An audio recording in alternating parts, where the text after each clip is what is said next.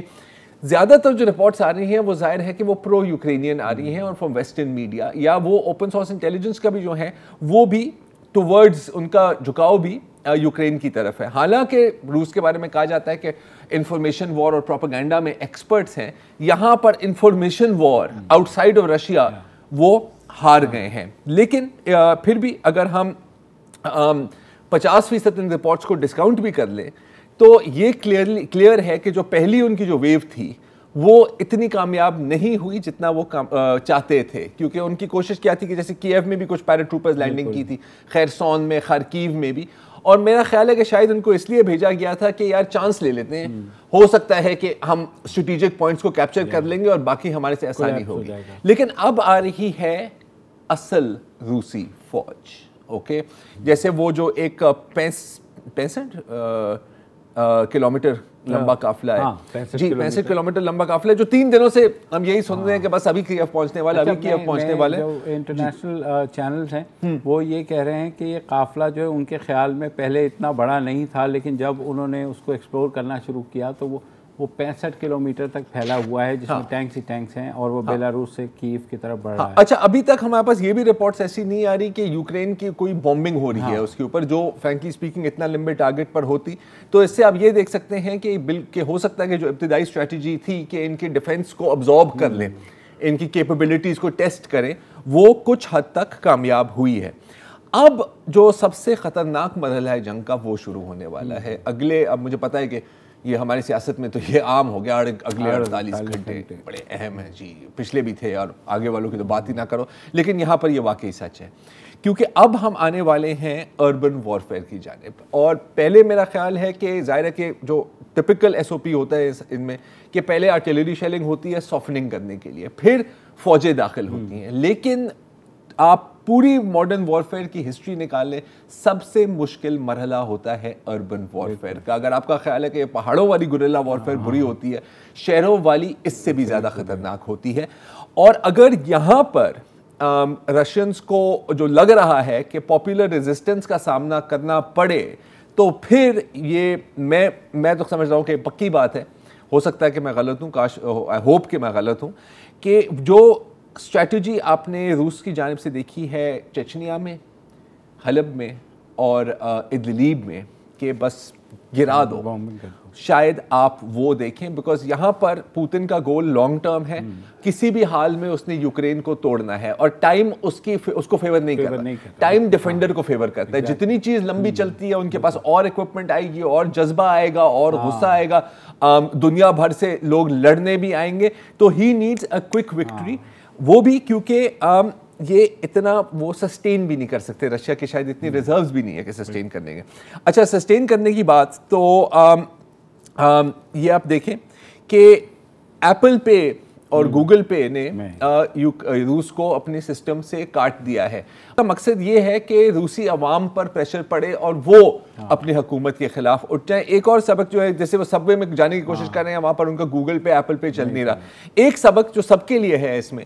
کہ جن ٹیکنالوجی کو ہم استعمال کرتے ہیں اور ہم سمجھتے ہیں کہ یار یہ تو اپنی ہی ہے، وہ اپنی نہیں ہے سر، وہ ان کی ہے جن کے ہاتھ میں اس کا آن آف کا سوئچ ہوتا ہے. سب سے بڑی بات جو سوئفٹ پے تو بہت بڑی بات ہے، لیکن میں بات کر رہا ہوں آن اے ہیومن کنزیومر لیول نا. تو اب اس سے بھی میرا خیال ہے کہ یہ ہوگا کہ چین تو اب پکا ہی سمجھے گا کہ جی ہم نے جو فیصلہ لیا تھا اپنی انٹرنیٹ بنانے کا وہ صحیح تھا. ایک وقفہ لیتے ہیں پھر اور اس پہ بات کرتے ہیں.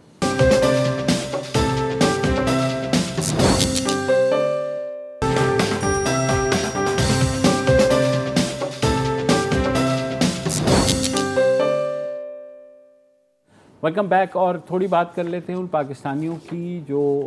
اس جنگ کے دوران وہاں پھنس گئے تھے. اب تک جو اطلاعات آ رہی ہیں تازہ ترین وہ یہ ہے کہ جو خارکیو ہے، جو دوسرا بڑا شہر ہے جہاں اب روسی چھاتا بردار اتر چکے ہیں اور وہ گھمسان کی لڑائی جاری ہے، وہاں سے پاکستانیوں کی ایویکویشن یعنی انخلا مکمل کر لیا گیا ہے، اور اب وہاں کوئی پاکستانی نہیں ہے. یہ پاکستانی سفارت خانہ جو ہے یوکرین میں، جو اب ٹرنوپل میں ہے، وہاں سے ان کی سٹیٹمنٹ آئی ہے. انہوں نے یہ کہا ہے کہ اب تک ہم نے جو ہے 1227 پاکستانیوں کو ایویکویٹ کر لیا گیا ہے. ٹوٹل جو تھے وہاں پر 4000 پاکستانی موجود تھے، جس میں سے میجورٹی جو ہے وہ جنگ سے پہلے ہی نکل گئے تھے، مگر جو لوگ پھنسے ہوئے تھے ان کی تعداد تقریباً 1200 سے 1500 کے درمیان بتائی جا رہی ہے. ابھی جو جیسے میں نے بتایا کہ 1227 لوگ جو ہیں وہ ایویکویٹ ہو گئے ہیں اور ملک بھی واپس آنا شروع ہو گئے ہیں، جبکہ 4 لوگ جو ہیں وہ یوکرین ہنگری بارڈر کے اوپر ہے. 17 لوگ جو ہے یوکرین رومینیا بارڈر کے اوپر ہے، جبکہ جو ٹرنوپل ہے پاکستان کے سفارت خانہ وہاں 13 کے قریب پاکستانی موجود ہیں، جبکہ یہ بتایا جا رہا ہے کہ جو باقی شہر ہیں جس میں کیو ہے اور ماریوپول ہے، سنی خیرسون ہے جس کے اوپر اب روس سے قبضہ کیا، 50 کے قریب پاکستانی ابھی بھی پھنسے ہوئے ہیں، ان کو صرف نکالنے کی وہاں سے کوشش ہو رہی ہے۔ آج انڈین میڈیا کے اوپر بہت زیادہ یہ بات چل رہی ہے، وہاں جو ہزاروں بھارتی اسٹوڈنٹس پھنسے ہوئے ہیں ان کے ساتھ جو ہے وہ جو بھارتی سفارت خانہ ہے وہ تعاون نہیں کر رہا، اور وہاں کے ایک جو صحافی ہیں اشوک سوین، انہوں نے ایک ویڈیو بھی اپلوڈ کی ہے جو پاکستان ہنگری بارڈر پہ ہے۔ وہ بتا رہے ہیں کہ پاکستانی اسٹوڈنٹس کو وہاں کا سفارت خانہ جو ہے نہ صرف کھانا مہیا کر رہا ہے بلکہ ان کا خیال بھی رکھ رہا ہے، جبکہ ان کا یہ کہنا ہے کہ ہمیں ہندوستانی ہونے کے باوجود ہمارا بھی خیال رکھا جا رہا ہے، مگر ان کا اپنا سفارت خانہ وہاں موجود نہیں ہے۔ ایک فلسطینی جو میرے پاس جو ٹرنوپل سینٹر سے جو رپورٹ آئی ہے فارن آفس کے آفیشل سے کی جانب، کہہ رہے ہیں کہ 7 انڈینز اینڈ 1 پیلسٹینینز۔ اب یہ ایک سینٹر ہے، مجھے نہیں پتا باقیوں میں کیا ہے۔ دوسرا یہ ہے کہ ایک یہ خبر بھی آئی تھی کہ آج ایک ہندوستانی طالب علم جو ہے وہ جہاں بحق ہوا ہے، اور اس کے ساتھ یار جتنی اب یہ یقین نہیں آتا، اگر میں کہوں گا کہ آپ کو شاید یقین بھی نہ آئے، لیکن میں دیکھ رہا تھا کہ B J P I T cell کی جو واٹس ایپس جا رہے ہیں، اور انفیکٹ وہ کلپ اب بدقسمتی سے میں نے نہیں نکالا، لیکن جو رپورٹر ہیں وہ اب یہ پروپیگنڈا کر رہے ہیں کہ جی یہ ان کی اپنی غلطی ہے اسٹوڈنٹس کی، کہ آپ کو بولا گیا تھا کہ آپ نکل جائیں، آپ نہیں نکلے، حالانکہ جو ٹائم لائن ہے وہ ان کے ساتھ ملتی نہیں ہے، لیکن آپ یہ دیکھ لیں کہ بندہ کہیں جان گئی ہے، لیکن آپ پھر بھی اپنی عزت بچانے کے چکر میں پاکستان ہائی کمیشن وہاں پر جو ہے انہوں نے پاکستانی سفارتکاروں نے ڈسپائٹ دا فیکٹ کہ ہندوستانی اور دوسرے اسٹوڈنٹس بھی ہیں ان کا بھی خیال رکھا ہے۔ ہاں اچھا، اب جب پہلے دن جب ہم نے یوکرین کی کوریج شروع کی تھی تو یہ کہا تھا کہ اس وقت جو فٹی ہے اور جو تصاویر آ رہی ہیں ان کو بڑی کیئرفلی آپ کو دیکھنا پڑتا ہے، کیونکہ آپ کو نہیں پتا کہ کون سی جنگ کی ہے، کس جنگ کی ہے۔ جیسے کل وہ احد تمیمی کی بات کی تھی ہم نے، تو اسرائیلی ایک ٹی وی چینل ہے ہیوم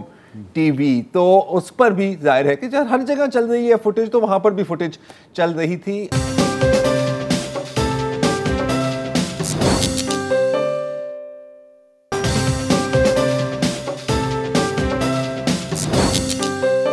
welcome back. Brigadier retired Asad Munir,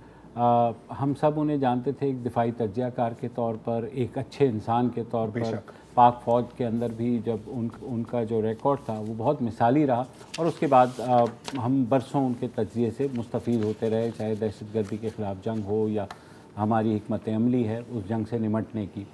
آج سے 3 برس پہلے اسد منیر صاحب نے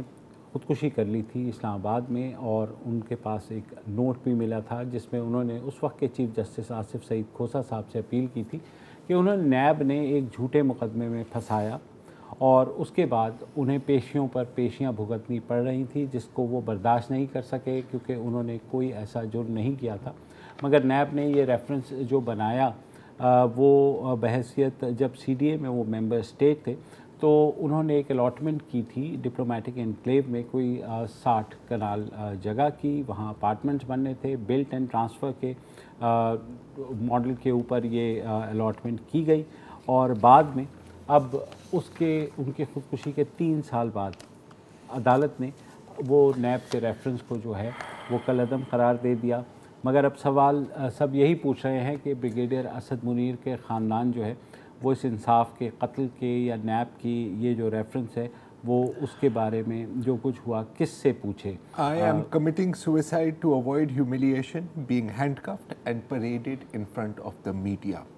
I request you, Honorable Chief Justice, to take note of NAB officials' conduct so that other government officials are not convicted for crimes they did not commit. اور یہ بھی کہا ہے کہ صرف ایک بندے کو ہٹا کر جتنے بھی انویسٹیگیٹنگ افسر آئے ہیں وہ انکمپیٹنٹ تھے، روڈ، ایروگنٹ اور انٹرینڈ، کہ ان کو پتہ ہی نہیں تھا کہ وہ کس محکمے کو انویسٹیگیٹ کر رہے ہیں، اور پہلے سے انہوں نے تعین کیا ہوا تھا کہ آپ تو کرپٹ ہیں، اور یہ کوئی ایک آواز نہیں اٹھی۔ تقریباً جو بھی لوگ، آپ ان کو ذاتی طور پر اچھا سمجھیں، آپ ان کو ذاتی طور پر برا سمجھیں، ہر ایک بندے کا یہی کہنا ہے. انفیکٹ ہمارے پاس کچھ نائب آفیسرز کے کلپس بھی ہیں جس میں وہ لٹرلی پاکستانیت کا درد سنا رہے ہیں کہ ان کو ہم گرفتار کرنے آئے ہیں اور یہ کرپٹ ہے اور قوم کا. سر آپ جج نہیں ہیں, آپ جوری نہیں ہیں, اور آپ ایگزیکیوشنر جلاد تو کہیں سے نہیں ہیں. اور ایسی مثالوں کی وجہ سے نیب کو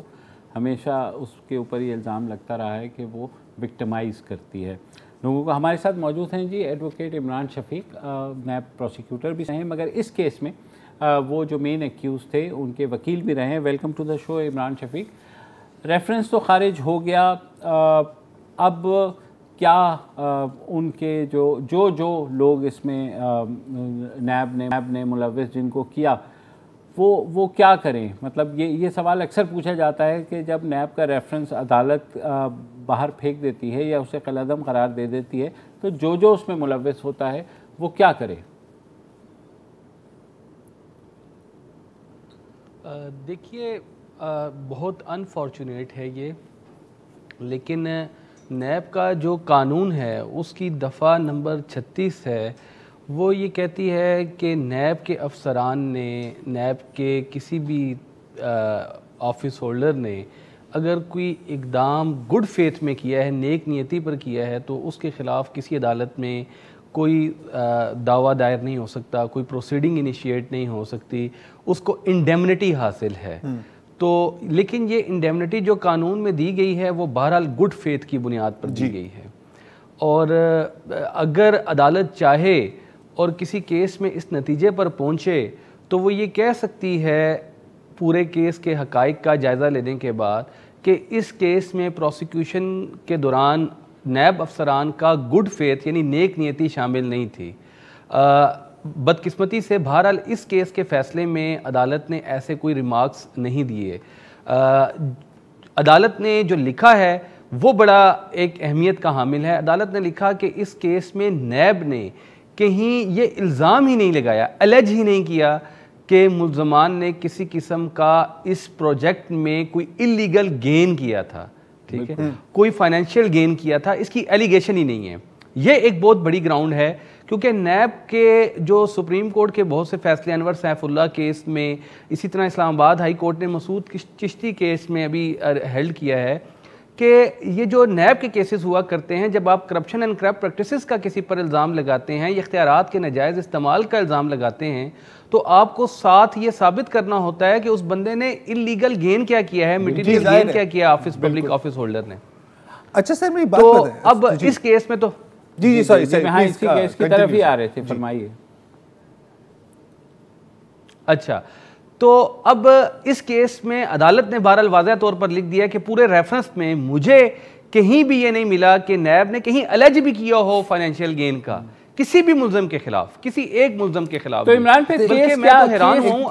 کیس کیا بنا ہے؟ عمران صاحب 3 انویسٹیگیشن 2 انکوائری اور آپ کہہ رہے ہیں کہ الزام ہی نہیں لگایا تھا.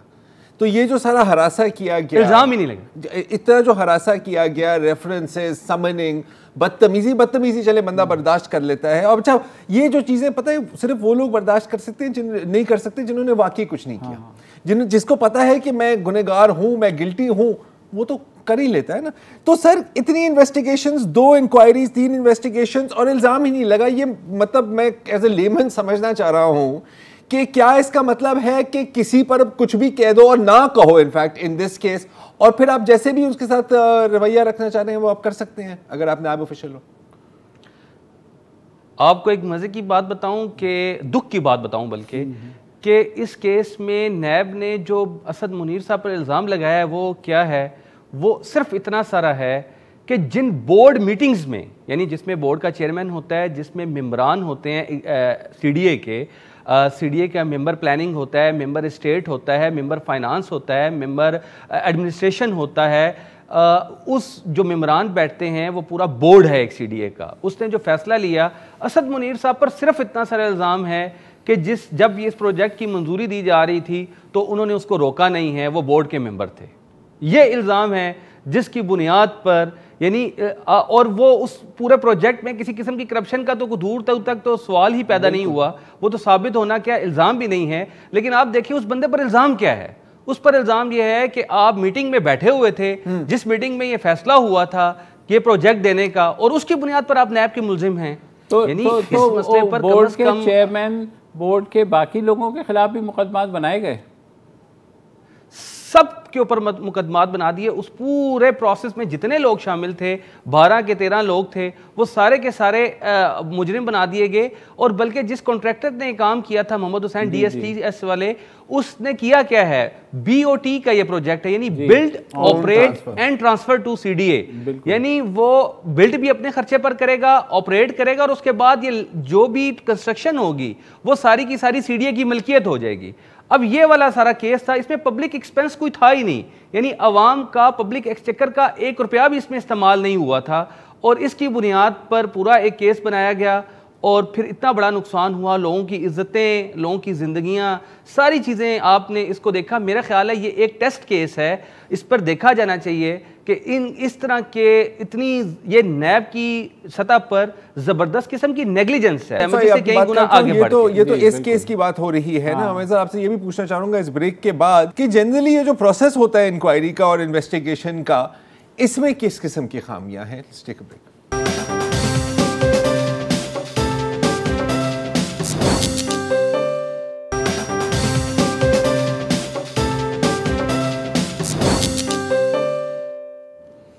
Welcome back to. ہم بات کر رہے ہیں سابق نیب پروزیکیوٹر ایڈوکیٹ عمران شفیق صاحب کے ساتھ. عمران صاحب, اسد منیر صاحب نے اپنے جو آخری خط تھا اس میں لکھا تھا کہ جو انویسٹیگیٹنگ افسرز تھے ان کے کیس میں, ان کے پاس بیسک معلومات ہی نہیں تھی اس ڈپارٹمنٹ کے بارے میں جس پر وہ انویسٹیگیشن کر رہے تھے. آپ خود نیب پروزیکیوٹر رہے ہیں, پھر آپ نے عہدہ چھوڑ دیا. آپ کے تجربے میں یہ بات کس حد تک درست ہے انویسٹیگیٹنگ آفیسرز کی؟ انفارچونیٹلی یہ بات 100% درست ہے. اس کی وجہ یہ ہے, آپ کو یاد ہوگا کہ شاہد خاقان عباسی صاحب بھی اکثر عدالت میں آیا کرتے تھے, اور وہ یہ ایک بات کہا کرتے تھے, وہ میڈیا میں رپورٹ بھی ہوتی تھی, کہ نیب والوں کو یہ سمجھ ہی نہیں ہے کہ ایل این جی پروجیکٹ کیا ہے اور یہ پورا کیس کیا ہے. اور وہ بار بار کہتے تھے میرے ساتھ آئیں, مناظرہ کر لیں, میں آپ کو بتاتا ہوں کہ یہ پروجیکٹ کیا ہے. یہ بالکل اکثر انویسٹیگیشنز کا حال یہی ہے. دیکھیں, انویسٹیگیشن جو ہے نا وہ متقاضی ہے ایکسپرٹیز کی, اور نیب میں بدقسمتی سے جو انویسٹیگیشن افسران ہیں وہ ینگ لوگ ہیں جو بنیادی طور پر کسی کی انجینئرنگ کی تعلیم ہے, کسی کی اکاؤنٹنگ کی تعلیم ہے, اور وہ چھوٹی سی ایک ٹریننگ 8-9 ماہ کی نیب میں ہوتی ہے, اور اس کے بعد پھر وہ بڑے بڑے پاکستان کے ان کیسز کے اوپر انویسٹیگیشن شروع کر دیتے ہیں جس کا ان کو ادراک ہی اس سینس میں نہیں ہے. کہ دیکھیں, اب سی ڈی اے کے جو یہ افسران ہیں, ممبران ہیں بورڈ کے, اور سی ڈی اے چیئرمین تک, جو کامران لچاری صاحب اس کیس میں چیئرمین تھے, اب یہ وہ لوگ ہیں جنہوں نے پوری عمر لگائی ہے ایڈمنسٹریشن کا کام کرتے ہوئے. وہ پورے گورنمنٹ کے پورے سسٹم کو سمجھتے ہیں اور پورے پروجیکٹس کو, لیکن ان کی تفتیش جو شخص کر رہا ہے اس کا اپنا ایکسپیرینس صرف نیب میں سروس کا جو ہے وہ 3-4 سال سے زائد نہیں ہوگا میری معلومات کی حد تک. اور اس کے اب وہ اس پورے نظام کو سمجھنا, سی ڈی اے میں اس نے ایک دن بھی نہیں گزارا ہوگا, اور وہ جب اس قسم کی تفتیش کرے گا, آپ اسی تفتیش میں اسی رپورٹ کو لے لیجیے گا, آپ کو ایک بڑی حیرت ہوگی کہ اسد منیر صاحب کے بارے میں یہ لکھا ہوا ہے کہ رول آف دی ایکیوزڈ, نیچے لکھا ہوا ہے پیرا نمبر 9 پہ کہ Asad accused Asad Munir, brigadier Asad Munir, within bracket لکھا ہوا ڈیزیزڈ. یعنی اب قانون کا ادنا سا طالب علم بھی یہ جانتا ہے کہ ایک ڈیزیز, ایک جو بندہ جو فوت ہو چکا ہوا ہے وہ کبھی ملزم نہیں ہو سکتا, وہ مجرم نہیں ہو سکتا, اس کی حد تک پروسیڈنگ ابیٹ ہو جایا کرتی ہے. آپ ریفرنس فائل کرتے ہوئے, اس کا مطلب یہ ہے کہ نیب نے, کسی نے یہ دیکھنے کی زحمت ہی گوارا نہیں کی کہ چلیں انویسٹیگیشن آفیسر جو ہے وہ ایکسپیرینس نہیں تھا, اس کے اوپر ڈائریکٹرز ہوا کرتے ہیں, نیب میں پروسیکیوٹر جنرل ہوتا ہے, ڈی پی جی اے ہوتے ہیں, یعنی ایک پوری ٹیم ہوتی ہے. کسی نے یہ پڑھنے تک کی زحمت نہیں کی, چیئرمین نیب نے سائن کرنے سے پہلے یہ دیکھنے کی ضرورت نہیں کی. وہ سپریم کورٹ کے جج رہے ہیں کہ یار یہ رول آف دی ایکیوزڈ میں ایک ڈیسیزڈ بندے کا ذکر آ رہا ہے بطور ایکیوزڈ, تو یہ کیوں آ رہا ہے, اس کو نکالا جائے یا اس کا ذکر کر دیا جائے کہ اس نے اپروول دی تھی. تو اب یعنی یہ اس انداز میں جب آپ کو چیزیں نظر آئیں گی تو یقیناً اس بات میں بہت وزن ہے کہ نیب کو ایک انویسٹیگیشن کے لیے بہرحال بہت ایکسپیرینس. اچھا, اسی کیس میں پہلے ایک ایکسپیرینس جو ہے ایف آئی اے کے ایک سابق ملازم تھے مرزا شفیق صاحب, وہ نیب میں آئے تھے اور انہوں نے اس کیس کی انویسٹیگیشن کی تھی 2012 میں, اور نیب کی انویسٹیگیشن کا پہلا پیراگراف ہی یہی ہے. انہوں نے کہا تھا کہ میں نے یہ انویسٹیگیشن کی اور مجھے اس کیس میں کسی قسم کی کرپشن کا کوئی ثبوت نہیں ملا, اور انہوں نے انویسٹیگیشن کلوز کرنے کی منظوری دی, اور اس کیس میں پہلے انکوائری جو ہے وہ کلوز ہو گئی تھی 2012 میں. اس کے بعد یہ دوبارہ اچانک اس کو انیشیٹ کیا گیا اور اس کے بعد یہ پورا پروسیس آیا. تو وہ جو ایک مینٹل ایگنی ہوتی ہے, ایک بندہ جو فیس کرتا ہے, ہیومیلیشن فیس کرتا ہے, اور ایک ایسا افسر جو بریگیڈیئر لیول پر رہا, جس نے سی ڈی اے میں ممبر کے طور پر رہا, وہ ایک ایسے نوجوان کے پاس جائے گا جس کو بہرحال جو اس کو پولیس افسر کی طرح ڈیل کرے گا, اور وہ اس کو پھر ابجد بھی نہیں پتہ ہوگی انویسٹیگیشن کی بھی اور سی ڈی اے کی سروس کی بھی, تو بہرحال وہ ہیومیلیشن تو فیل کرے گا, اور اس کا جو مینٹل ایک ٹارچر ہے وہ بہرحال ایک فطری امر ہے. سوال آپ سے یہ ہے کہ پھر وے آؤٹ کیا ہے؟ کیونکہ دیکھیں اب ظاہر ہے ہم یہ نہیں کہہ سکتے کہ جی مطلب احتساب نام کی کوئی چیز نہیں ہونی چاہیے یا انویسٹیگیشن نہیں ہونی چاہیے. یقیناً بہت کیسز ہیں جن کو انویسٹیگیٹ کرنے کی ضرورت ہے, لیکن یہاں پر ایک بہت بڑا گیپ ہے انٹینٹ اور کیپیبلٹی کے بیچ میں نا. کیونکہ جیسے آپ کہہ رہے ہیں 6 مہینے کی ٹریننگ ہوئی, 9 مہینے کی ٹریننگ ہوئی, 2-3 سال کی سروس ہوئی, آپ کو ایک کام سونپا جاتا ہے جس کے لیے آپ کے پاس قابلیت نہیں ہے کلیئرلی, تو کیا کوئی درمیانہ رستہ ہے, کوئی کہیں سے آپ لوگوں کو ڈپیوٹ کر سکتے ہیں؟ یہ ایکسپرٹیز کہاں سے آئے گی؟ کیونکہ اب ہم ہیں ایک, میں اسد منیر صاحب کی کیس کی بات نہیں کر رہا, ہم ہیں فائنینشیل کرائمز کے دور میں, اور یہ چیزیں اب مزید کمپلیکس ہی ہوتی جا رہی ہیں. تو اگر ان کے پاس ایک ہی ہتھوڑا ہے جس سے انہوں نے برین سرجری بھی کرنی ہے, جس سے انہوں نے گاڑی کی ریپیئر بھی کرنا ہے, تو ایسے کیسے چلے گا؟ کوئی سلوشن ہے اس کی؟ دیکھیں سلوشن کے لیے تو سب سے پہلے ول پاور چاہیے ہے. جو لوگ احتساب کرنا چاہتے ہیں, تو اگر وہ احتساب کے عمل کو رکھنا ہی پولیٹیکل انجینئرنگ تک محدود رکھنا چاہتے ہیں, اور ان کو لوگ ہی وہ درکار ہیں کہ جو ہاں میں ہاں ملانے والے ہوں, اور جس طریقے سے جس سمت پر احتساب کو لے کے جانا چاہتے ہوں اس طرف جائیں, تو پھر تو یقیناً یہ اس کی اصلاح نہیں ہو سکتی. اور یہی بات سپریم کورٹ نے بہت سے فیصلوں میں کی ہے کہ جو ہے وہ نیا پولیٹیکل انجینئرنگ کا ادارہ بن چکا ہے. تو اس لیے ادارے کو اگر احتساب کی طرف لے کے جانا ہے تو بہرحال آپ کو پروفیشنل لوگوں کو لے کر آنا پڑے گا, پروفیشنل ٹریننگ دینی پڑے گی, لوگوں کو ایکسپرٹیز دینی پڑے گی, اور سینئر لوگوں کو ہائر کرنا پڑے گا. اس کے لیے اسی اعتبار سے بجٹ بھی رکھنا پڑے گا, کیونکہ دیکھیے جب آپ پروفیشنل اور ایکسپرٹیز کے حامل لوگ لیں گے تو ان کو پھر اسی انداز میں فائنینسز بھی دینی پڑیں گی, ان کو بینیفٹس بھی دینے پڑیں گے. تو یقیناً یہ دونوں چیزیں نظر آتی ہیں. ایک طرف تو انکمپیٹنسی تو اپنی جگہ ہے, لیکن انٹیگریٹی کا بھی بہت بڑا فقدان ہے, اور جب آپ کے پاس جب انٹیگریٹی نہ ہو, ول نہ ہو, تو پھر اس وقت تک آپ چیزوں کی بہتری نہیں کر سکتے. بہت شکریہ. بات ہے نا کہ نیت ہو تو پھر کوئی کام کرے نا. ایسے کہتے ہیں نا کہ دال میں کالا نہیں ہے, دال ہی کالی ہے, اور آپ کو پسند ہی کالی دال ہے. مجھے ابھی بھی جو فیملی ہے بریگیڈیئر اسد منیر کی, وہ جس ایگنی سے گزرے ہوں گے, جس تکلیف سے گزرے ہوں گے, اور اس فیصلے میں گزر رہے ہیں, اور اب جب عدالت نے ان کو بے قصور بھی قرار دے دیا ہے, تو اس کے بعد وہ کیا سوچیں گے ہمارے سسٹم کے بارے میں؟ کیا ایک میسج آئے گا سو سوری؟ یہی ہے, وہ بھی نہیں آ رہا نا, وہ بھی نہیں آئے گا, کیونکہ نیب جو ہے وہ بہرحال وہ کہے گی نہیں جی ہم نے کیا تھا, نہیں ہوا تو نہیں. لیکن آپ فکر نہ کریں, ایسا احتساب ہوگا نا کہ آپ کی سوچ ہے. بالکل ایسا ہی ہے, کوئی بات نہیں. اگر ایک تو چھوٹی سی کیجویلٹیز اسد منیر صاحب جیسی بھی ہو جائے, جو بڑے مقاصد ہیں وہ تو حاصل ہوں گے. آج کے لیے اتنا ہی جی, اجازت دیجیے, خدا حافظ. السلام علیکم. اگر آپ کو ہمارے شو پسند آیا ہے تو پلیز ہمارے یوٹیوب چینل کو سبسکرائب کریں, اور اگر مناسب سمجھے تو اس ویڈیو کو لائک بھی کر لیں, تو کوئی حرج نہیں ہے, اور شیئر بھی کر لیں, اور کمنٹ بھی کر دیں جی, ورنہ وہ سب ایسے ہی لکھتے رہیں. اور یہ جو دونوں کہہ رہے ہیں یہ کر لیں جی پلیز, نہیں تو ہمیں بھی گھر جانا ہے, میں آپ کے کمپیوٹر میں نہیں رہنا 24 گھنٹے. صحیح بات.